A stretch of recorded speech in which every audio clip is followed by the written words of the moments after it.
आहकं दयाञ्चितदृगञ्चलं दलितवादिवाग्वैभवं क्षमादिगुणसागरं शरणमेमि रामानुजम्।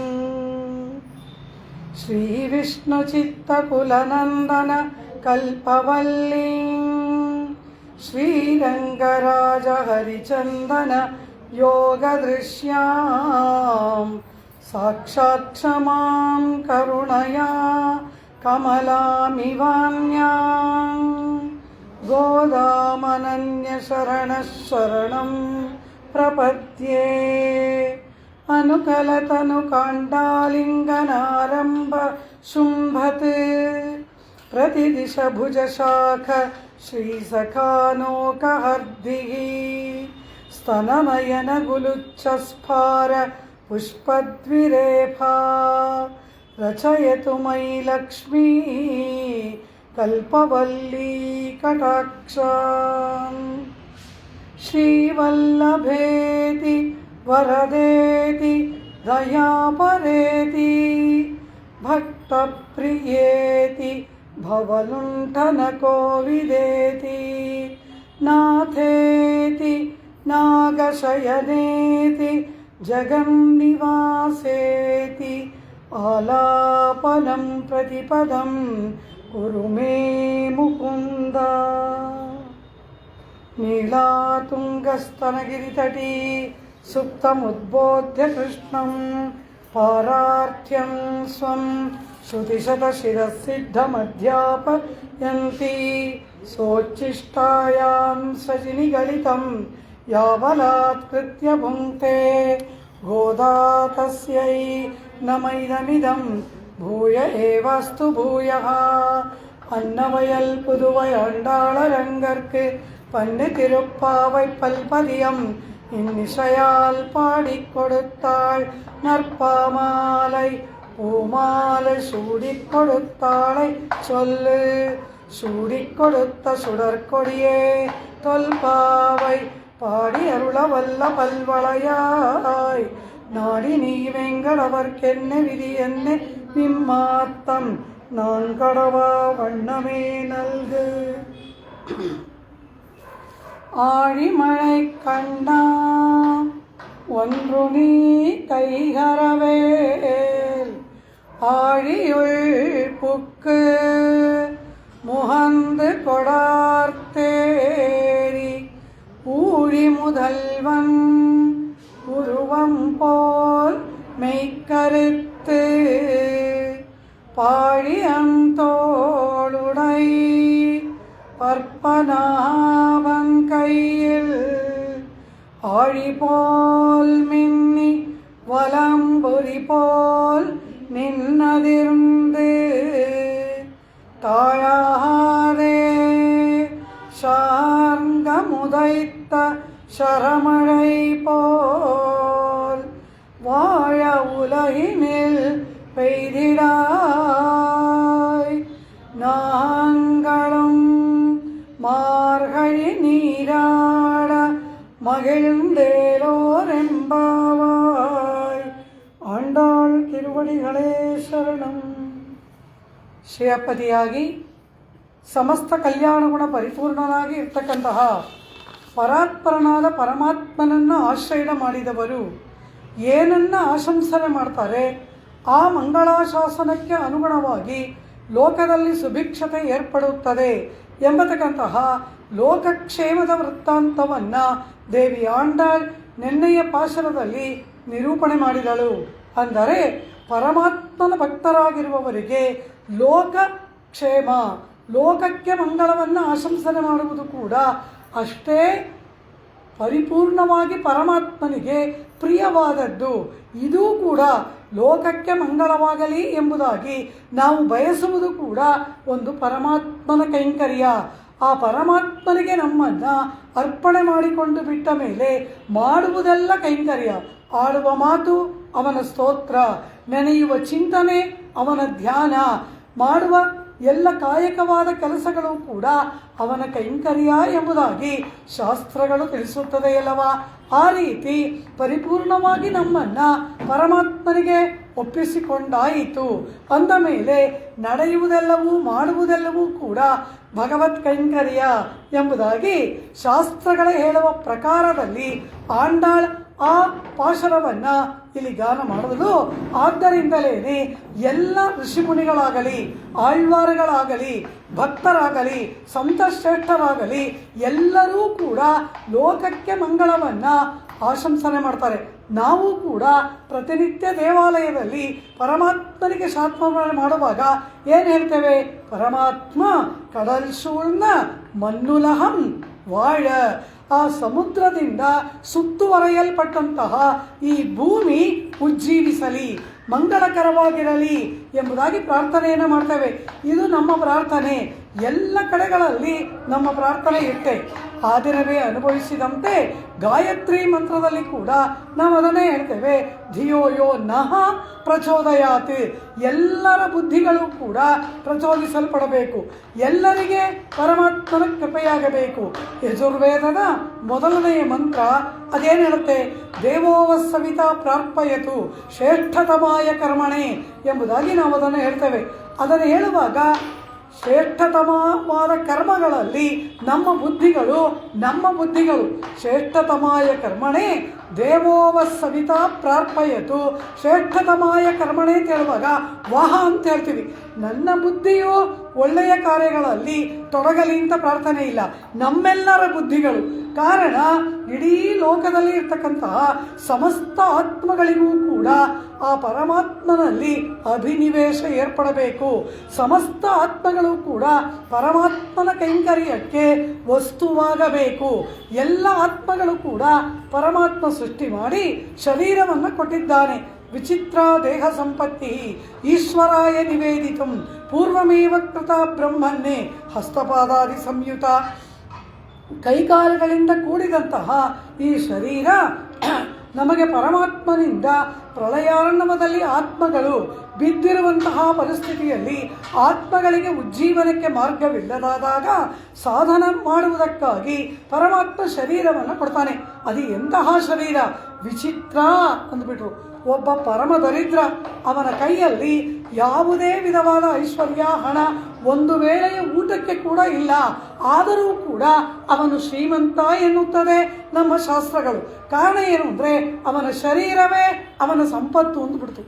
ಅವನ ದೇಹವೇ ಅವನಿಗೆ ಸಂಪತ್ತು. ವಿಚಿತ್ರ ದೇಹ ಸಂಪತ್ತಿ ಎಂಬುದಾಗಿ ಹೇಳಿದ್ರು. ಈ ದೇಹವೆಂಬ ಸಂಪತ್ತನ್ನು ಪರಮಾತ್ಮ ಕೊಟ್ಟನಲ್ಲವ. ಒಂದು ಶರೀರ ನಮಗೆ ಸಿಗಬೇಕು ಅಂದರೆ ಎಷ್ಟು ಕಷ್ಟವಿದೆ. ಇದನ್ನು ಪಂಚಾಗ್ನಿ ವಿದ್ಯೆಯಲ್ಲಿ ಉಪನಿಷತ್ತುಗಳು ನಮಗೆ ಹೇಳ್ಕೊಡುತ್ತೆ. ಪಂಚಾಗ್ನಿ ವಿದ್ಯೆ ಏನು ಹೇಳುತ್ತೆ? ಒಂದು ಆತ್ಮ, ಅದಕ್ಕೆ ಇನ್ನೂ ಮೋಕ್ಷ ದೊರೆತಿಲ್ಲ. ಆ ಆತ್ಮ ಮರಣಿಸಿದಾಗ ಅದು ಮಾಡಿದ ಪುಣ್ಯಕರ್ಮದಿಂದ ಸ್ವರ್ಗವನ್ನು ಸೇರುತ್ತೆ. ಆ ಸ್ವರ್ಗದಲ್ಲಿ ಎಷ್ಟೋ ಕಾಲ ಪುಣ್ಯವನ್ನು ಅನುಭವಿಸಿದ ಮೇಲೆ ಕ್ಷೀಣೇ ಪುಣ್ಯೇ ಮರ್ತ್ಯಲೋಕಂ ವಿಶಂತಿ. ಗೀತೆಯಲ್ಲಿ ಕೃಷ್ಣ ಪರಮಾತ್ಮ ಹೇಳ್ತಾನೆ, ಪುಣ್ಯ ಇರುವ ತನಕ ಆ ಸ್ವರ್ಗದಲ್ಲಿ ಇರ್ತೇವೆ. ಪುಣ್ಯ ಮುಗಿದ ಕೂಡಲೇ ಕ್ಷೀಣೆ ಪುಣ್ಯೇ ಮರ್ತ್ಯಲೋಕಂ ವಿಶಂತಿ.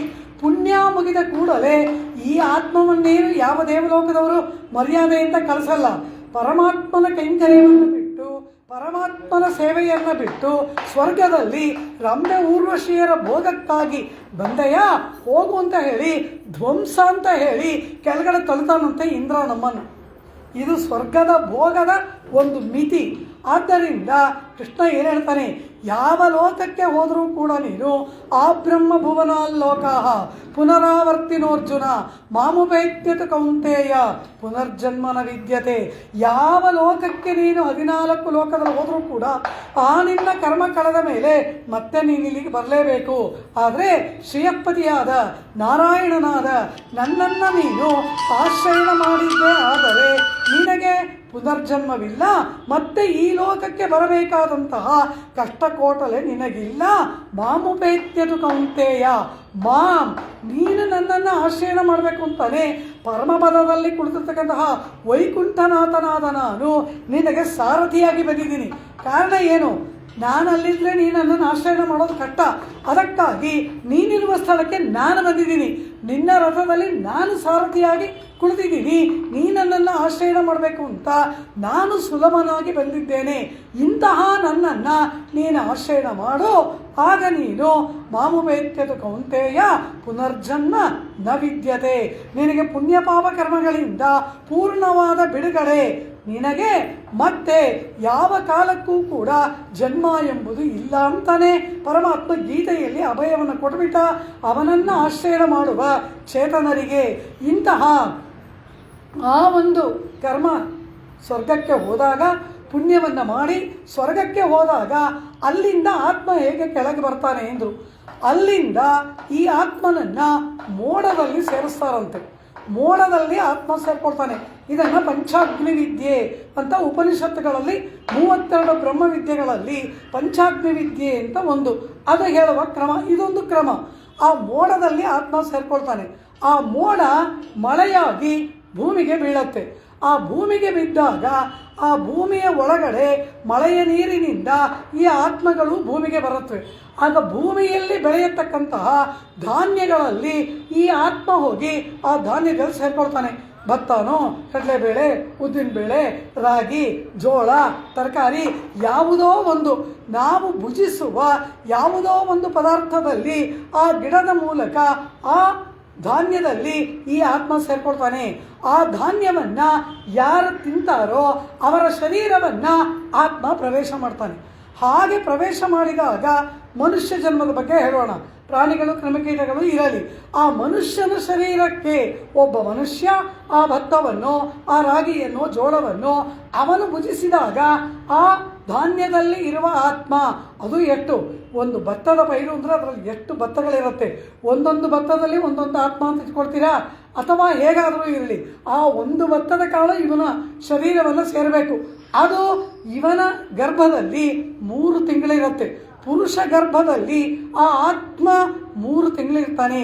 ಆಮೇಲೆ ಅದು ಸ್ತ್ರೀಯ ಗರ್ಭವನ್ನು ಪ್ರವೇಶ ಮಾಡಿ ಅಲ್ಲಿ 9 ತಿಂಗಳಿರುತ್ತೆ.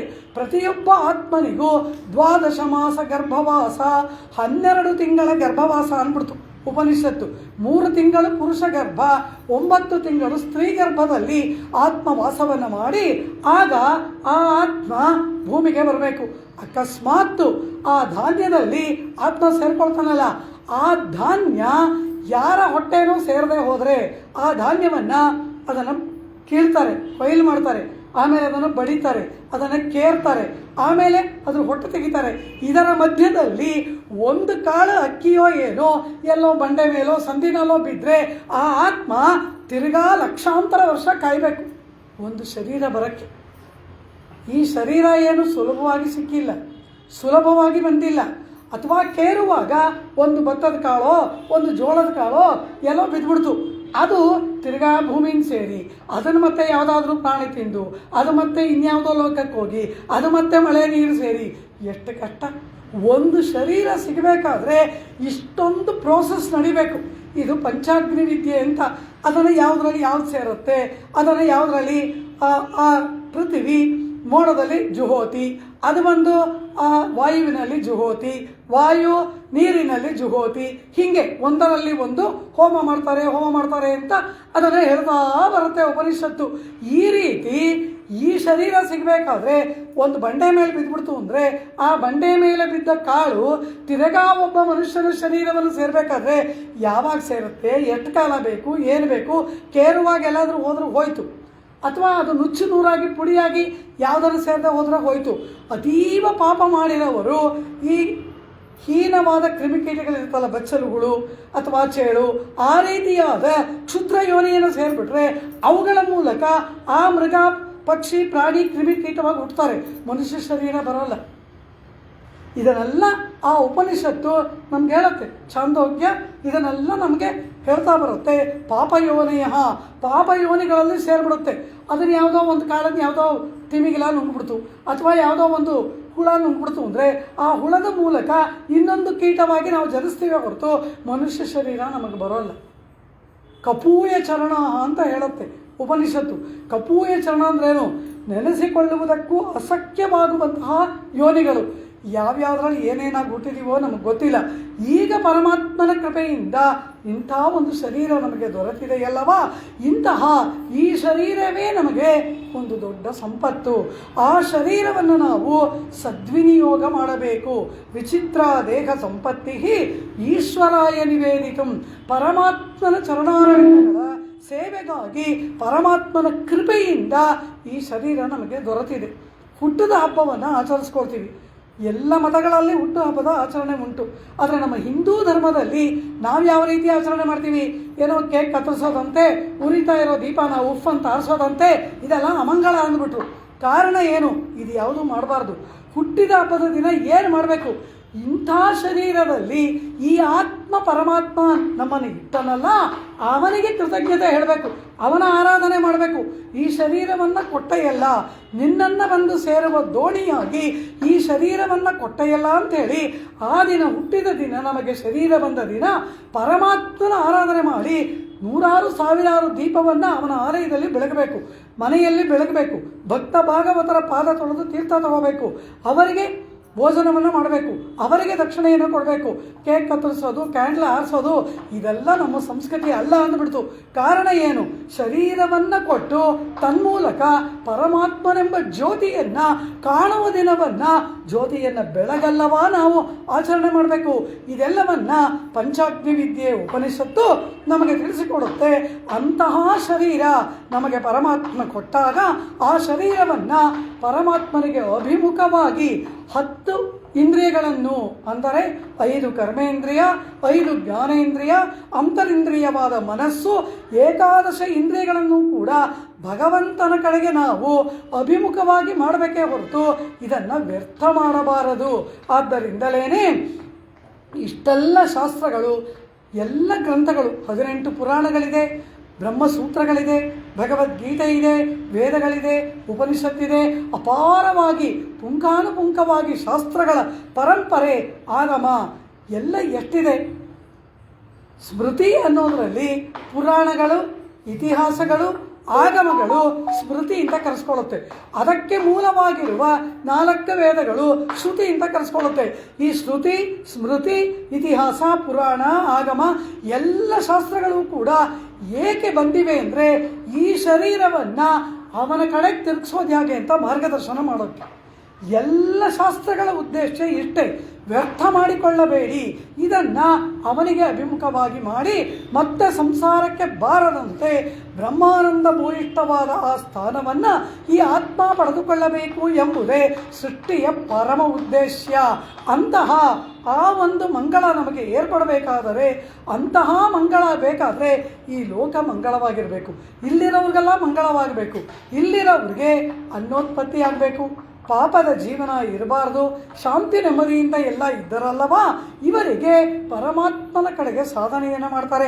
ಅದಕ್ಕಾಗಿ ಆ ಅಂಡಾಳ್ ಲೋಕಕ್ಕೆ ಮಂಗಳವನ್ನು ಹಾರೈಸ್ತಾಳೆ, ಎಲ್ಲ ಆತ್ಮಗಳಿಗೆ ಮಂಗಳವನ್ನು ಬಯಸ್ತಾಳೆ. ಇಲ್ಲಿರುವ ಜೀವನ ನಿಷ್ಪಾಪ ಜೀವನವಾಗಬೇಕು.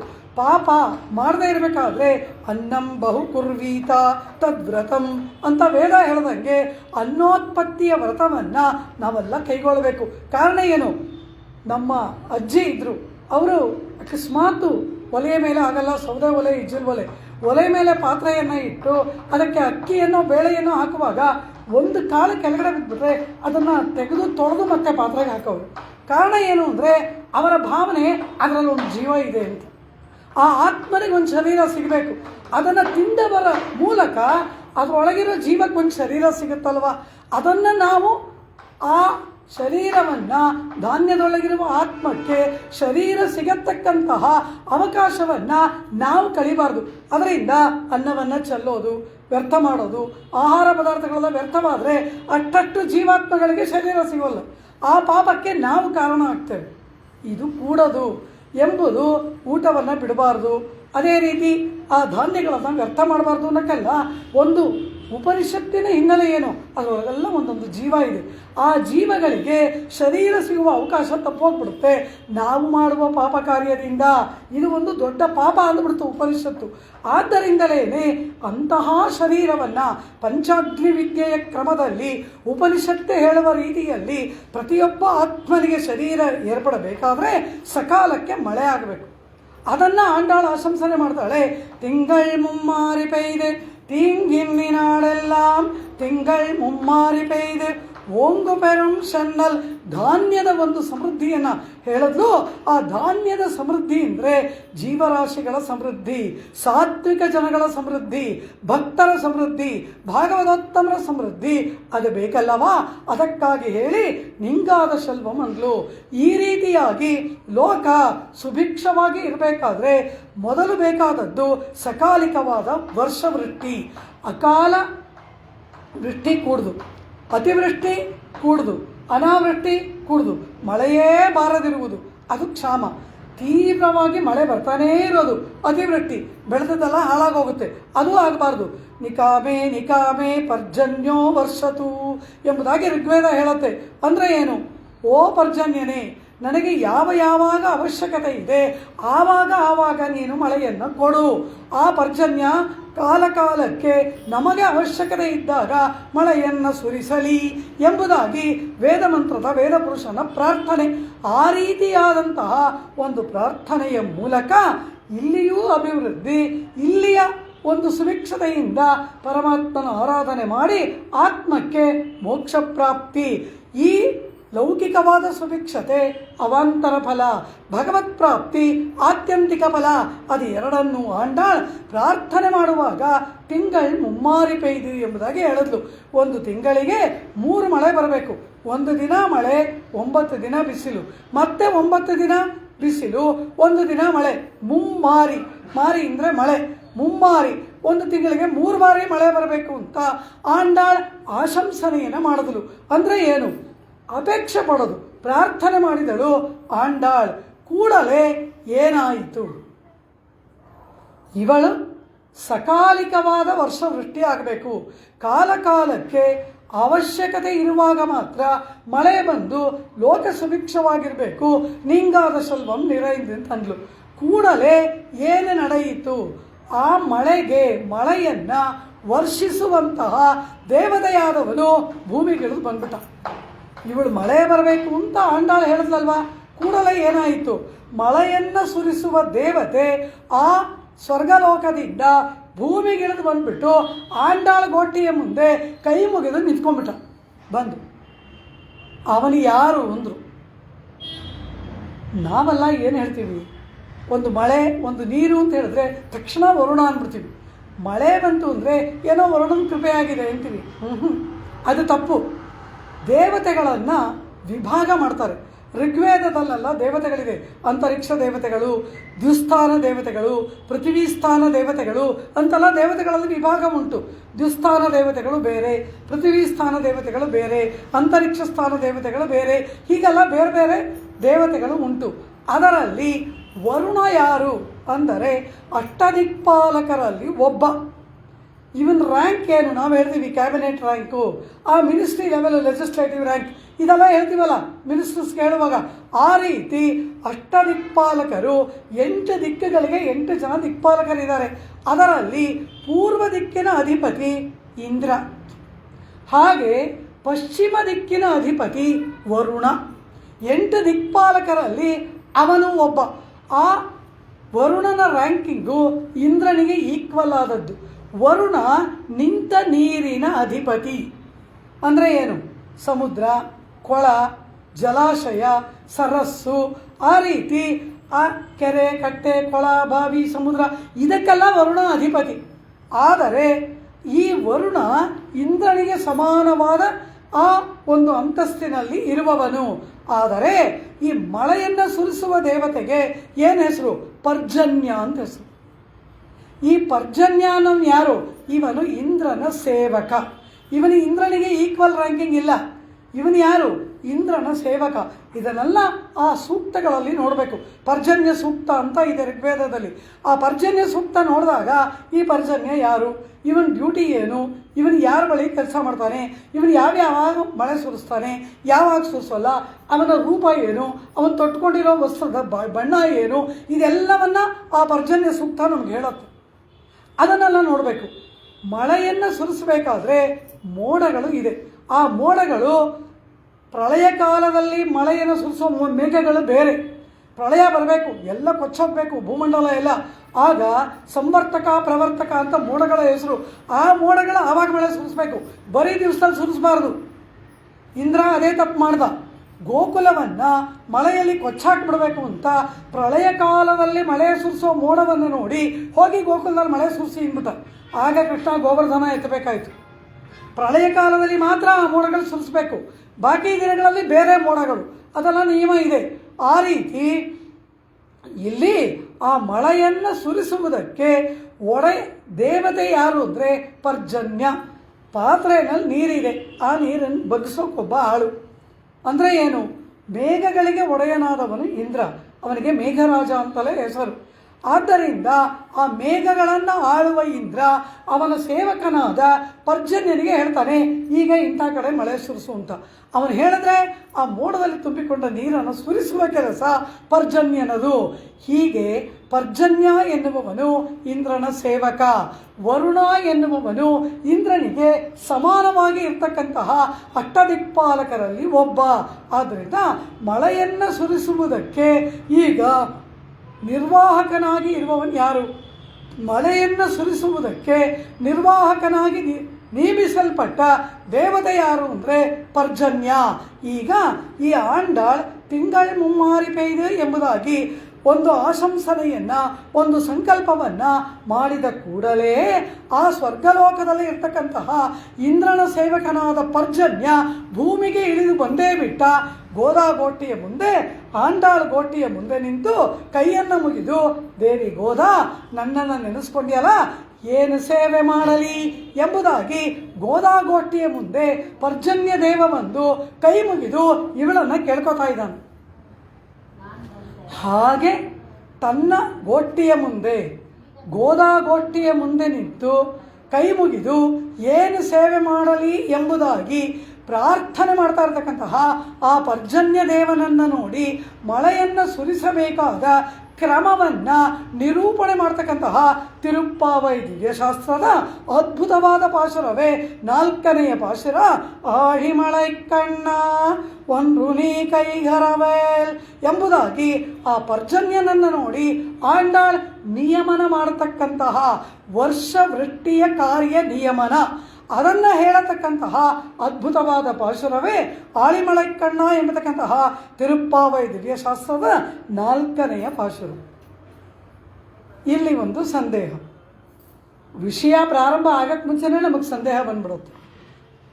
ವ್ಯಾಸರು ಬ್ರಹ್ಮನ ಬಗ್ಗೆ ಹೇಳ್ತೇನೆ, ಪರಬ್ರಹ್ಮನ ಬಗ್ಗೆ ಹೇಳ್ತೇನೆ ಅಂತ ಉಪನ್ಯಾಸ ಪ್ರಾರಂಭ ಮಾಡಿದ್ರು.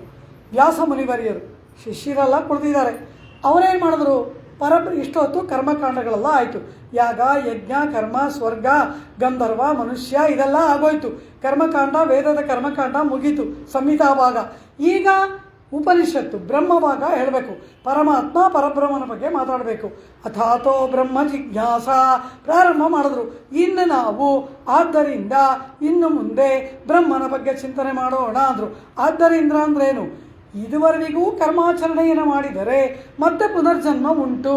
ಆದ್ದರಿಂದ ಪುನರ್ಜನ್ಮ ಬಾರದೇ ಇರುವುದಕ್ಕಾಗಿ ಇನ್ನು ಮುಂದೆ ಬ್ರಹ್ಮನ ಬಗ್ಗೆ ಚಿಂತನೆ ಮಾಡೋಣ ಅಂದರು. ಕೂಡಲೇ ಒಬ್ಬ ಶಿಷ್ಯ ಎದ್ದು ನಿಂತ್ಕೊಂಡಂತೆ, ವ್ಯಾಸ ಮಹರ್ಷಿಗಳೇ, ಬ್ರಹ್ಮ ಅನ್ನೋದು ಒಂದು ಇದೆಯಾ?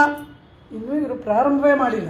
ಬ್ರಹ್ಮನ ಬಗ್ಗೆ ಚಿಂತನೆ ಮಾಡೋಣ ಅನ್ನುವಾಗಲೇ ಬ್ರಹ್ಮ ಅಂತ ಒಂದು ವಸ್ತು ಇದೆಯಾ ಅಂತ ಕೇಳ್ತಾನೆ. ಅದು ಇದ್ರ ತಾನೇ ಅದ್ರ ಚಿಂತನೆ ಮಾಡಬೇಕು. ತಿರುಪ್ಪಾವೈ ಅನ್ನೋ ಒಂದು ಗ್ರಂಥ ಇರೋದರಿಂದ ಅದರ ಅಧ್ಯಯನ ಮಾಡ್ತೀವಿ, ಅದರ ಪ್ರವಚನ ಕೇಳ್ತೀವಿ, ಪ್ರವಚನ ಮಾಡ್ತೀವಿ. ಈ ಗ್ರಂಥವೇ ಇಲ್ಲದೆ ಹೋದರೆ ಬ್ರಹ್ಮ ಅನ್ನೋ ವಿಷಯ ಇದ್ರಲ್ವ, ಅದ್ರ ಬಗ್ಗೆ ಜಿಜ್ಞಾಸೆ. ಬ್ರಹ್ಮನೇ ಇಲ್ಲದೆ ಹೋದರೆ ಅದ್ರ ಬಗ್ಗೆ ಜಿಜ್ಞಾಸೆ ಯಾಕೆ ಅಂದರು. ಕೂಡಲೇ ವ್ಯಾಸರು ಹೇಳಿದ್ರು, ಅಯ್ಯ ಜಗತ್ತಿದೆಯಲ್ಲ ಅಂದರು. ಸರಿ ಹೋಗಲಿಲ್ಲ ಉತ್ತರ. ಊಟ ಆಯಿತಾ ಅಂತ ಒಬ್ರನ್ನ ಕೇಳ್ತೀವಿ, ಈಗ ತಾನೇ ನಿದ್ರೆ ಮಾಡಿ ಎದ್ದು ಬಂದರೆ ಅಂತ ಅದು ಉತ್ತರನ? ಏನು ಪ್ರಶ್ನೆ ಕೇಳಿರ್ತೀವಿ ಅದಕ್ಕೆ ಸರಿಯಾದ ಉತ್ತರ ಕೊಡಬೇಕು. ಪರಬ್ರಹ್ಮ ಇದೆಯಾ ಅಂತ ಪ್ರಶ್ನೆ. ಇವರೇನು ಹೇಳಬೇಕು? ಇದೆ ಅನ್ಬೇಕು, ಇಲ್ಲ ಅನ್ಬೇಕು.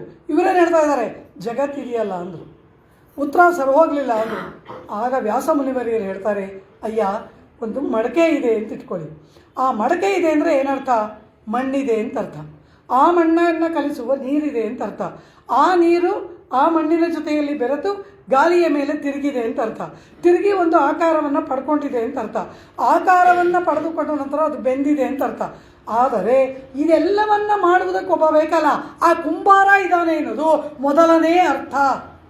ಅವನಿದ್ದಿರ್ತಾನೆ ಇದೆಲ್ಲ ಮಾಡ್ತಾನೆ, ಮಣ್ಣು ತರ್ತಾನೆ, ಜರಡಿ ಹಿಡಿತಾನೆ, ಕಲಿಸ್ತಾನೆ, ಅದನ್ನು ಗಾಲಿಯ ಮೇಲೆ ಇಡ್ತಾನೆ, ಅದನ್ನು ಕೋಲಿಂದ ತಿರುಗಿಸ್ತಾನೆ, ಆಮೇಲೆ ಅದಕ್ಕೊಂದು ಆಕಾರ ಕೊಡ್ತಾನೆ, ಆಮೇಲೆ ಅದನ್ನು ಒಂದು ನಿಯುಕ್ತವಾದಂತಹ ಒಂದು ಶಾಖದಲ್ಲಿ ಅದನ್ನು ಬೇಯಿಸ್ತಾನೆ, ಆಗ ಒಂದು ಮಡಕೆ ಆಗುತ್ತೆ. ಆದ್ದರಿಂದ ಮಡಕೆ ಇದೆ ಅಂದರೆ ಏನರ್ಥ? ಅದನ್ನು ಮಾಡಿದ ಕುಂಬಾರ ಇದ್ದಾನೆ ಅಂತ ಅರ್ಥ. ವ್ಯಾಸರು ಏನು ಹೇಳ್ತಾ ಇದ್ದಾರೆ? ಜಗತ್ತಿದೆ ಅಂದರು ಅಂದರೆ ಏನರ್ಥ? ಜಗತ್ತಿದೆ ಅಂದರೆ ಜಗತ್ತನ್ನು ಸೃಷ್ಟಿ ಮಾಡಿದವನು ಉಂಟಲ್ಲವ, ಅದೇ ಪರಬ್ರಹ್ಮ ಅಂದ್ಬಿಟ್ರು. ಅಥಾತೋ ಬ್ರಹ್ಮ ಜಿಜ್ಞಾಸ ಅಂದರು. ಬ್ರಹ್ಮ ಜಿಜ್ಞಾಸೆ ಮಾಡೋಣ ಅಂದರು. ಉತ್ತರ ಏನು? ಜನ್ಮಾದ್ಯಸ್ಯ ಯತಃ, ಯಾರಿಂದ ಜಗತ್ತಿನ ಸೃಷ್ಟಿ ಸ್ಥಿತಿ ಲಯವೋ ಅದು ಒಂದು ಬಿಟ್ಟರು. ಹಾಗಂತ ಯಾರು ಹೇಳಿದ್ರು? ಶಾಸ್ತ್ರ ಯೋನಿತ್ವಾತೆ, ವೇದಾದಿ ಶಾಸ್ತ್ರಗಳಿಗೆ ಹೇಳ್ತಾ ಇದೆ, ನೋಡ್ಕೊ ಅಂದ್ಬಿಟ್ರು. ಆ ರೀತಿ ಆ ಪರಬ್ರಹ್ಮ ಇದೆ ಎನ್ನುವಾಗಲೇ ಇನ್ನು ಪರಬ್ರಹ್ಮನ ವಿಷಯ ಪ್ರಾರಂಭವೇ ಇಲ್ಲ, ಆಗಲೇ ಪ್ರಶ್ನೆ ಕೇಳಿದ್ರಂತೆ. ಆ ರೀತಿ ಇನ್ನೂ ಪಾಠ ಪ್ರಾರಂಭವೇ ಆಗಿಲ್ಲ, ಇನ್ನೂ ಆಲಿಮಳೆಕಣ್ಣ ಬಂದೇ ಇಲ್ಲ. ಪರ್ಜನ್ಯ ದೇವ ಬಂದಿದ್ದಾನೆ, ಗೋದಾಗೋಷ್ಠಿಯ ಮುಂದೆ ನಿಂತಿದ್ದಾನೆ, ಏನು ಸೇವೆ ಮಾಡಲಿ ಅಂತ ಕೇಳ್ತಾ ಇದ್ದಾನೆ. ಈಗಲೇ ಪ್ರಶ್ನೆ, ಏನು ಪ್ರಶ್ನೆ ಎಂದು. ಸಾಮಾನ್ಯವಾಗಿ ಲೋಕದಲ್ಲಿ ಗೀತೆಯಲ್ಲಿ ಕೃಷ್ಣನು ಇದನ್ನೇ ಹೇಳ್ದ. 4ನೇ ಅಧ್ಯಾಯದಲ್ಲಿ ಯಜ್ಞಚಕ್ರದ ಬಗ್ಗೆ ಮಾತಾಡ್ತಾನೆ, ಪರಸ್ಪರಂ ಭಾವಯಂತಹ ಇದೆಲ್ಲ ಕೃಷ್ಣ ಗೀತೆಯಲ್ಲಿ ಹೇಳ್ತಾನೆ. ಅಲ್ಲಿ ಏನು ಹೇಳ್ತಾರೆ? ದೇವತೆಗಳನ್ನು ಕುರಿತು ನಾವು ಪೂಜೆ ಮಾಡಬೇಕು. ನಾವು ಇಂದ್ರಾಯ ಸ್ವಾಹ, ಇಂದ್ರಾಯ ಇದನ್ನ ಮಮ, ವರುಣಾಯ ಸ್ವಾಹ, ವರುಣಾಯ ಇದನ್ನ ಮಮ, ಇದನ್ನು ನಾವು ಮಾಡಬೇಕು. ಇಂದ್ರನಿಗೂ ವರುಣನಿಗೂ ನಾವು ಆಹುತಿಗಳನ್ನು ಕೊಟ್ಟು, ಹವಿಸ್ಸನ್ನು ಕೊಟ್ಟು, ಅವರನ್ನು ಕರೆದು ಅವರಿಗೆ ಆರಾಧನೆಯನ್ನು ನಾವು ಮಾಡಬೇಕು. ದೇವತೆಗಳ ಪೂಜೆಯನ್ನು ಮನುಷ್ಯರು ಮಾಡಬೇಕು. ಕಾರಣ ಏನು? ನಮಗಿಂತ ಉನ್ನತ ಸ್ಥಾನದಲ್ಲಿ ಇರುವ